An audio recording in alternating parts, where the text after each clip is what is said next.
ինստիտուցիան հասկանում ես ամեն մարդ իր գնահատականն, իր արժեքներն, իր ապրածնունի, իր թողածնունի, Ծառուկյանը նման է տվյալ բանի, ինչ որ հանուն ունեցվածքի, որ ես իմ ազգովի խայտարակվեմ, որտեղ մտնեն, ասեն դավաճան, իր ունեցվածքի համար սաղ ժողովրդին վարի տվեց, եթե այսօր մարդիկ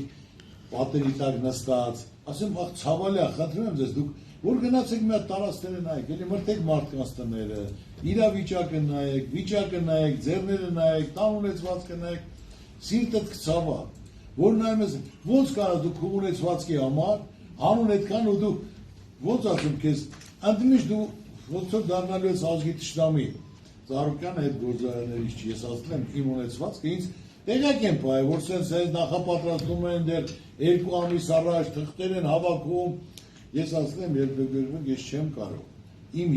հայրենիքը դավաճանել հանուն ունեցվածքի ես հզոր տղեկ մի անգամ փակել եք ազգա հա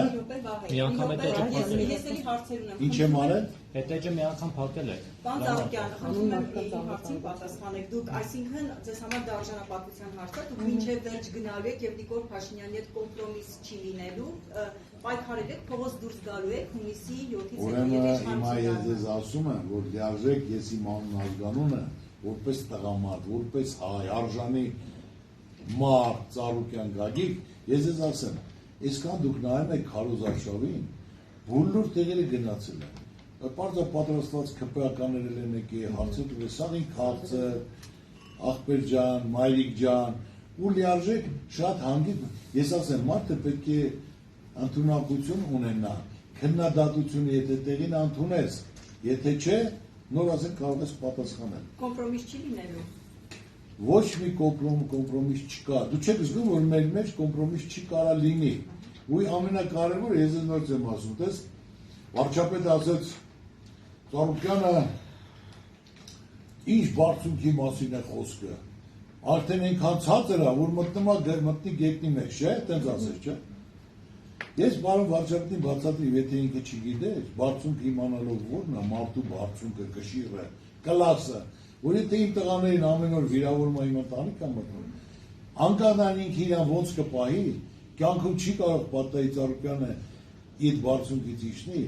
իր ընտանիքին, իր բալիկներին, տաներին, աղջիկներին, ո՞րց է տառու բառ ասել։ Նրանք, ոնց ասեմ, մեր ազգանի փոխարինողներն են, երիտասարդությունը, դրա սավը տանեն, իրենց հաջողություն, իրենց թողապական փայլուն լինի, Աստված էլ ես պահպան լինի։ Այ դա է բարձունքը, դա է կլասը, որ ոչ թե ընտանիք մտնես, բայց պետք է քո բարձունքի վրա մնաս։ Կամ ասում է Ծառուկյանը, բաներ արել, խիկարա բանակ չի, դուք մեր լրագրողները ձեր ցավը տանեմ, 100 ձևի փորձ ունեք, միլիոնատ մարդ եք տեսել։ Ես բանակցել եմ Աշխարհի օլիմպիական կոմիտեի նախագահի հետ, Թոմաս Բախը եկել է իմ մոտ, Եվրոպայի օլիմպիական կոմիտեի նախագահն եկել է իմ մոտ, Պատրիկ Կիկեն, Ադրբեջանում կայանում էր Եվրոպայի օլիմպիական խաղերը, պարոն Ծառուկյան, այսօր հիմնական օլիմպիական ընտանիքի անդամ ես, պետք է կազմակերպենք որ կարողանանք ասենք դա առաջներում ոնց է եթե օլիմպիական խաղերը սկսել է պատերազմը դադարել է դու կարաս դա կազմակերպես ասում եմ չնոր խնդիր չկա մի հատ թուղթ որ դու գրում ես որ դու երաշխավորում ես անմիջապես կապնվել է հալի հետ խոսել է եթե անկարգ մի հատ սխալ նկա ընդմիշտ իմացի որ Ադրբեջանի համար սպորտը գոյություն չի ունենալու ոչ մասնակցություն ունա շատ պարկեշտ